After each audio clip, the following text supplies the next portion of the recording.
Hi friends, good afternoon. तो video बना रहा हूँ मैं बिकॉज सोचा हूँ कि कुछ बातें डिस्कस होती रहनी चाहिए। ऑब्वियसली वैसे मार्केट में तो कुछ खास है नहीं बोलने जैसा, पर कुछ चीज़ों को ध्यान में अगर रखने की बात होती रहे तो एक रिवीजन जैसा होते रहता है। चलिए, 30th of May and today market has closed eight 18,633। ठीक है। चलिए, अभी चर्चा आगे बढ़ाऊं, कुछ बात करूं उससे पहले मेरी चैनल सब्सक्राइब करिएगा। अ, मेरी तरफ से तो मैं पूरी कोशिश कर रहा हूं। स्टॉक स्पेसिफिक हम सक्सेस भी हो रहे हैं। निफ्टी में अब निफ्टी ने सारे शेयर्स को अटका ही रखा है, तो क्या करें। पर हम निकलेंगे इसमें से और अच्छा खासा प्रॉफिट लेकर निकलेंगे। आइए देखते हैं। ये निफ्टी का 15 मिनट का डेली चार्ट है, और ये मैंने 2 दिन के मूवमेंट को कंबाइन किया हुआ है। यानी कि ये जो है ये कल से लेके आज तक की मूवमेंट है। ये जो कैंडल है ग्रीन वाली, ये कल की ओपनिंग कैंडल है। और ये वाली कैंडल जो है ये आज की क्लोजिंग कैंडल है। ठीक है। 33 पे 633 पे निफ्टी ने क्लोज करी है। अब आप मुझे बताइए, कमेंट में मेंशन करिएगा, ये मैंने जो यहाँ पे ट्रायंगल जैसा बनाया है इसको देखते हुए क्या लग रहा है आपको। चलो, आपको क्या लग रहा है वो आप मुझे बता सकते हैं। चाहो तो ना भी बताओ, लेकिन मुझे क्या लगता है वो मैं आपको यहाँ पे बता दूं। ये वाला जो कैंडल है ना, ये वाला जो लाल वाला कैंडल है ना, ये फ्राइडे की क्लोज है। कहाँ पे हुई थी? फ्राइडे की क्लोज 499 पे हुई थी। याद होगा, बराबर है। फिर मंडे को हमने गैप अप खोला। मंडे को गैप अप खोला और ये पूरी रेंज एक ही लेवल की है। मतलब ऊपर में कल निफ्टी ने क्या हाई बनाया, 642 का। और आज निफ्टी ने क्या हाई बनाया, 662 का। सिर्फ 20 पॉइंट, 20-25 पॉइंट ऊपर बनाया उसने। यानी कि एक एक ही रेंज में ये निफ्टी ने 2 दिन से पूरा डिस्ट्रीब्यूशन जारी है। मेरी समझ में ये नहीं आ रहा है, जब मार्केट इतना इतने दिन से कंसोलिडेट कर रहा है तो ऑल टाइम हाई की तरफ ये बढ़ क्यों नहीं रहा है। आई मीन ये डेली डेली में ये मूवमेंट क्यों नहीं दे रहा है। ये 70-80 पॉइंट की मूवमेंट है, इसको आप मूवमेंट बोलोगे? ये मूवमेंट नहीं है। ये कहते हैं ना, ये हाथ पैर बांध देने की बात है। ट्रेडर्स के यहाँ पे हाथ पैर बांध दिए गए हैं। अब अब गैप अप खुलता है और फिर जो हाई और जो लो फर्स्ट 15 मिनट्स की कैंडल बनाता है ना, उसी के इर्द गिर्द ये घूमते रहता है। ठीक है, 20-25 पॉइंट प्लस, मतलब ऊपर चला जाना, 20-25 पॉइंट नीचे आ जाना, पर लेकिन उसी दायरे में ये 2 दिन से डिस्ट्रीब्यूशन कर रहा है। और अब आप मुझे बताइए, ऐसे में आप कॉल लेके खेलेंगे? पुट लेके तो आप खेल ही नहीं पा रहे, ये तो हमने देखा ही है। लेकिन यहाँ पे आपको पुट लेके ही चलना है। यहाँ पे आप गलती से भी कॉल लेके मत चलिएगा। और अगर आप मंथली के कॉल भी देखो, कौन सा कॉल लोगे आप 19,000 का? 150, 100-150 के नीचे कोई कॉल नहीं है। यानी कि 150 रुपये का जो भी मतलब प्रीमियम है, वो भी तो धीरे धीरे डिफ्यूज ही होगा अगर निफ्टी इसी तरह से एक ही 60-70 पॉइंट के रेंज में रेंगता रहेगा तो। ऐसे में हम क्या अनुमान लगा सकते हैं मार्केट क्या करेगा। सी, मार्केट क्या कर रहा है कि ऑब्वियसली वो सेलर्स को तो हटा ही रहा है सिस्टम से। अगर आज आप पुट लेके गए हो, कल मार्केट गैप अप खुलेगा, अब आपके पुट को स्क्वायर ऑफ करोगे, आप कॉल में आओगे, और जैसे आप कॉल लोगे दोपहर के बाद में मार्केट नीचे आ जाएगा। अब जैसे कि ये 3 कैंडल बनी, यहाँ पे इसने टॉप बनाया 662 का आज। ठीक है, और फिर नीचे लो बना दिया 593 का, और फिर वापस से चला गया चला गया चला गया, लेकिन 662 नहीं गया। तो आप ये मतलब ये ऐसा हो रहा है कि अगर आप ये करोगे तो मार्केट ये करेगा, अगर आप वो करोगे तो मार्केट ये करेगा। अब जो करोगे मार्केट उसका अपोजिट करेगा। तो अब हमें यहाँ पे क्या करना है, हमें यहाँ पे समझदारी इसी में होगी। आपके पास जो भी पोजीशन है पुट्स की, जून की, जुलाई की, होल्ड इट टाइटली, और उसको फिलहाल 2-3 दिन के लिए कहीं पे छुपा दो, देखो ही मत उसको। और अगर आप स्टॉक में काम नहीं करना चाहते, आई मीन कुछ नहीं करना चाहते, then just don't open the, आप मार्केट को 1-2 दिन के लिए देखो ही मत। कोई भाव ताल कुछ करने की जरूरत नहीं है। 3:30 के बाद ही देखो कि भाई मार्केट ने क्या हाई बनाया, क्या लो बनाया, बस इतना ही देखो और छोड़ दो। 2-3 दिन तक अपने, 1-2 दिन मतलब, अपने दिमाग को कोई स्ट्रेस दीजिए ही मत। और अगर आपको स्टॉक स्पेसिफिक काम करना है तो निफ्टी को मारो गोली। इसको ये एक 1-2 दिन में अपने आ जाएगा, अपने कहते हैं ना, खुले शब्दों में कहूँ तो अपनी असलियत पे आ जाएगा। स्टॉक स्पेसिफिक अगर आप खेलते हो तो देखिए, मैंने कल एस्ट्रल शॉर्ट करने बोला था। आज उसके पुट का भाव जो है 40 रुपीज तक गया था। मैंने 1760 की पुट लेने कहा था, 132 के आसपास चल रही थी। आज उसने हाई बनाई 40.40 की, और अभी क्लोज कर रहा है 35 के आसपास। तो इस तरीके के इसमें आप आइए फॉर द टाइम बिंग। जैसे अब देखिए, एस्ट्रल की ये मूवमेंट देखिए, 2 दिन से ये डोजी बना रहा है। मतलब इतना ऊपर आने के बाद भी, इतना ऊपर आने के बाद भी, अब ये यहाँ पे कंफ्यूजन कि भाई ये ऊपर जाना चाहता है या नीचे आना चाहता है। बायर सेलर दोनों ही ये काउंटर पे कंफ्यूज है कि भाई हम यहाँ पे लॉन्ग करें या शॉर्ट करें। इसलिए जो है ऊपर जाता है, फिर नीचे आ जाता है, और फिर लास्ट में नो लॉस नो प्रॉफिट में बंद कर देता है। आज बजाज फाइनेंस भागा है, लेकिन कल ये अच्छा खासा गिरेगा। कल इसको गिरना ही होगा।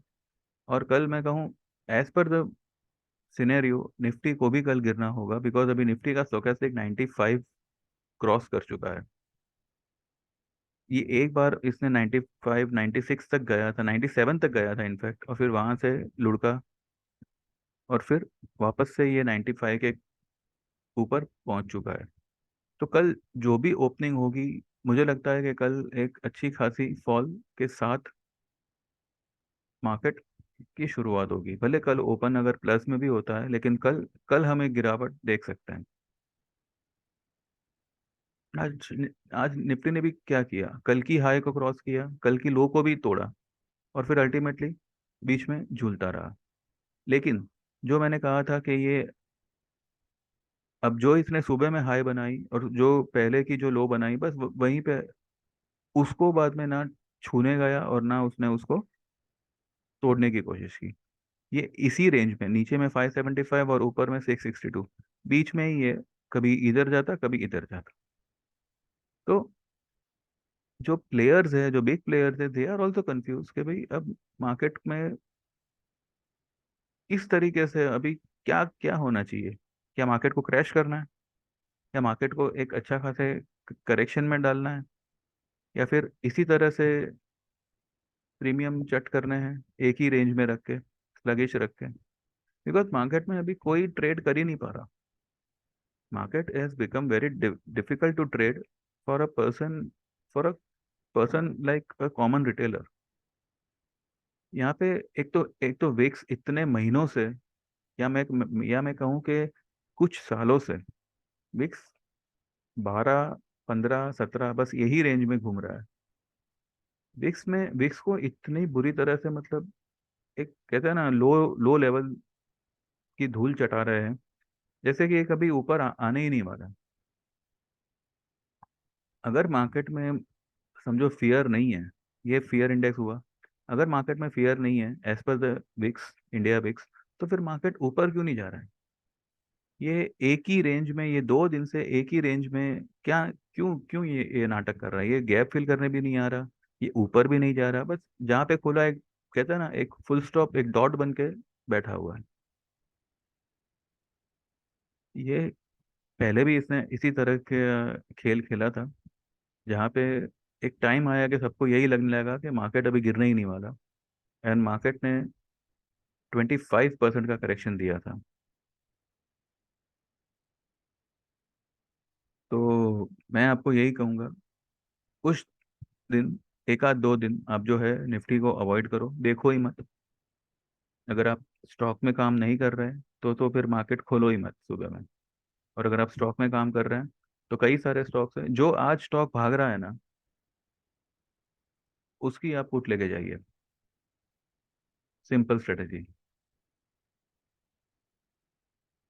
अब कल देखिए, एस्ट्रल कल, कल ही मैंने कहा था एस्ट्रल का पुट लेने के लिए, आज उसने थोड़ा बहुत कमाल किया। इंडसइंड बैंक, इंडसइंड बैंक अभी देखिए यहाँ पे इसने एक गिरावट दी थी, लेकिन फिर वो रिकवरी हो गई और फिर ऊपर ऊपर ऊपर बढ़ रहा है। इंडसइंड बैंक भी जो है स्टॉकेस्टिक 95 के अबव है। और मेन, आप इसकी आरएसआई देखो, ये 75 के ऊपर है, जबकि थियोरिटिकली 70 के ऊपर की आरएसआई को ओवरबॉट हम कहा जाता है। ऐसे में आपको कितने स्टॉक्स दिखाऊं जिसकी आरएसआई 80 के ऊपर है।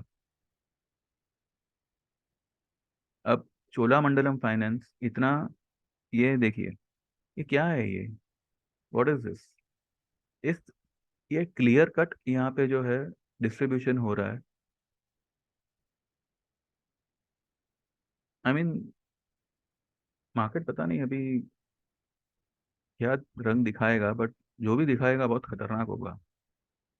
बजाज फाइनेंस, अभी कल कल बजाज फाइनेंस ने एक स्पिनिंग टॉप बनाया ऊपर में, और आज इसने नीचे आने की बजाय ये स्टॉक ऊपर चला गया। अभी ये जबरदस्ती का खिंचाव नहीं है तो क्या है फिर? इसका आप स्टॉकेस्टिक देखो, ये भी 95 के करीब है, इसकी आरएसआई 78 के ऊपर है।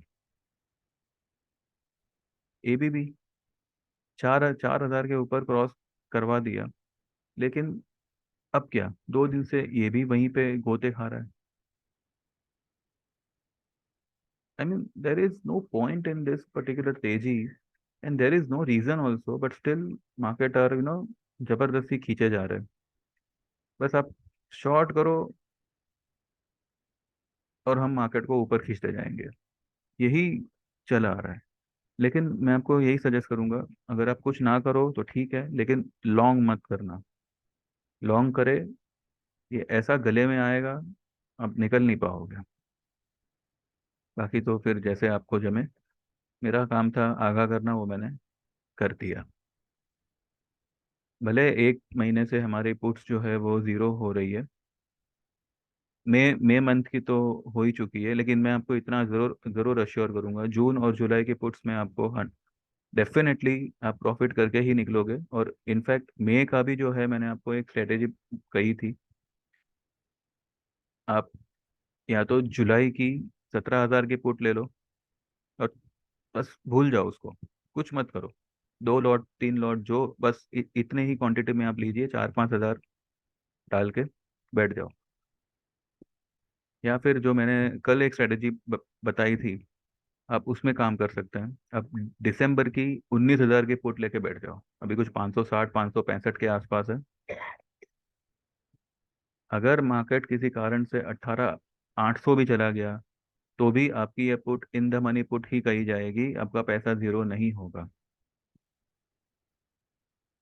और मार्केट अभी क्योंकि इतनी ओवरबॉट है, ये जरा भी ऊपर जाएगी वहां से वो गिरेगी ही गिरेगी। अब इतना मान के चलिए, जो भी तेजी आएगी वो सिर्फ माल खाली करने के लिए ही आएगी, ना कि आपको कमाने के लिए। तो आप ये बहकावे में मत आइएगा। ठीक है। बाकी स्टॉक स्पेसिफिक रहिए 1-2 दिन, और स्टॉक्स में आप मौके ढूंढिए, आप कहाँ पे क्या करके कुछ बटोर सको। और मैं तो देखो, मैं तो सिंपली कहता हूँ कि रोज ट्रेड करने की ज़रूरत भी नहीं है। आप एक ट्रेड ले लो, महीने का, 15 दिन का, बस उसी पे फोकस करो। अगर वो ट्रेड किसी कारण से नहीं नहीं चल रहा, जैसे कि निफ्टी है, तो कुछ ऐसे स्टॉक्स देखिए जहाँ पे जो है आपको शॉर्ट शॉर्ट आपका मन कहे कि हाँ, यहाँ पे आप ये पुट ले लो, कल ये स्टॉक 2-3 टका गिरेगा। ठीक है। टीवीएस मोटर ने आज एक गिरावट की साइन दी है। अब देखो, मैंने यहाँ इसका पुट 17 रुपये में लेने कहा था, 1220 का। तब टीवीएस मोटर कुछ 1275 चल रहा था। अब कल ये 1300 जाके आया है, बराबर। हाँ, 1304 जाके आया है। अब इसकी जो है ये पुट का भाव है कुछ 11 11 रुपए के आसपास है। तो वो आप एक देख सकते हैं। अगर आपको 1220 दूर की लगे तो 1240 की लीजिए, 60 की लीजिए, जैसे आपको जमे। अब टीवीएस मोटर में एक गिरावट की शुरुआत हुई है, तो ये कम से कम जो है 1200 या 1150, 1160-70 तक तो आना चाहिए। यहाँ से 100 पॉइंट गिरना चाहिए मिनिमम। ठीक है। तो इस तरीके से आप स्टॉक्स में अपॉर्चुनिटी देखिए, और बस कुछ ही दिनों में जो है निफ्टी भी अपने गिरावट के ताव में आ जाएगा। आज जैसे आप पुट लेके पछता रहे हो, वैसे एक टाइम आएगा कि आप कॉल लेके पछताओगे कि यार मैंने क्या कर दिया। और मैं कह रहा हूँ, पुट लेके आप कोई पछतावा नहीं है, we are just stuck. And कहते हैं ना कि बस वो क्या कहते हैं, होस्टेज बना दिया है हमारी पुट्स को, किडनैप करके। लेकिन कोई तो खबर आएगी जो हमें रिलीज करेगी ये बंधन से, और मार्केट जो है it will fall like a waterfall. चलिए, देखते हैं कब क्या होता है। तो बस यही मेरा व्यू है। एंड पसंद आया हो तो लाइक करिएगा, मेरी चैनल सब्सक्राइब करिएगा। एंड बस अपना ख्याल रखो, अच्छे से ट्रेड करो। ठीक है। चलो, thank you very much, have a nice time, and take care, bye bye.